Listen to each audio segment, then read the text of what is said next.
Nggak tahu kan?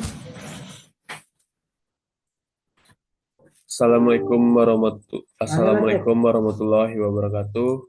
Eh, di kesempatan kali ini, izinkan saya mempresentasikan hasil dari mata kuliah statistik bisnis mengenai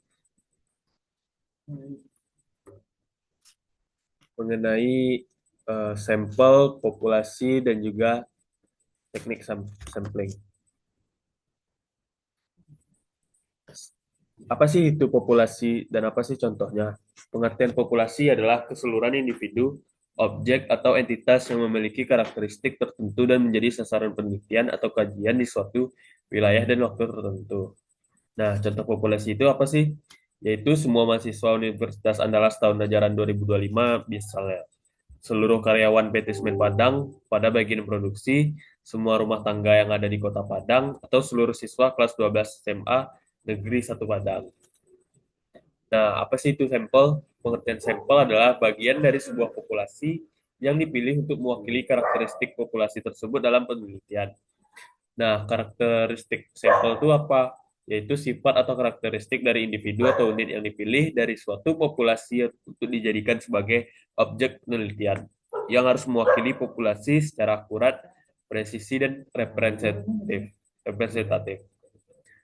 Nah, contoh sampel apa? Yaitu misalnya jika terdapat populasi sebanyak 20.000 orang, maka bisa aja yang dijadikan sampel itu hanya 500 orang dari jumlah populasi yang ada tadi.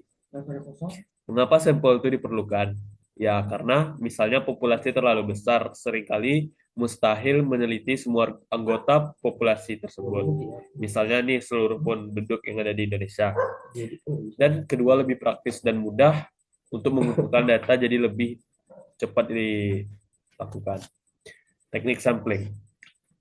Teknik sampling adalah cara atau metode untuk memilih sebagian anggota dari suatu populasi sampel agar bisa mewakili keseluruhan populasi. Nah, manfaatnya apa? Yaitu menentukan siapa atau apa yang akan diteliti, membuat penelitian lebih cepat, murah, dan efisien.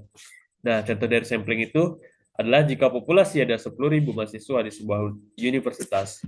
Peneliti itu kan nggak mungkin mau wawancarai semuanya. Maka dipakai teknik sampling itu. Misalnya random sampling, memilih 500 mahasiswa secara acak, dan juga stratified sampling, memilih sampai sampel berdasarkan strata, misalnya tiap fakultas diwakili. Nggak bisa ya.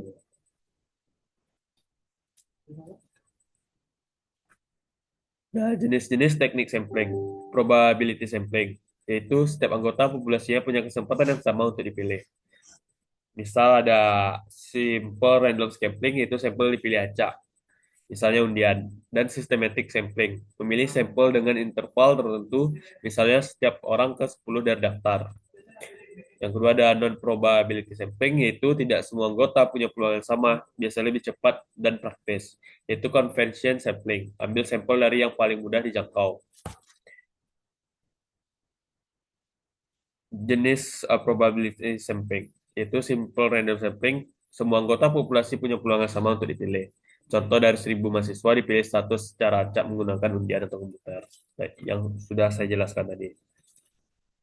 Dan ada jenis non-probability sampling, yaitu convenience sampling misalnya. Contoh meliti kepuasan pelanggan dengan mewawancarai orang yang kebetulan ada di mall. Nah, cukup sekian presentasi yang saya sampaikan pada malam hari ini. Lebih dan kurang saya mohon maaf. Assalamualaikum warahmatullahi wabarakatuh. Ya,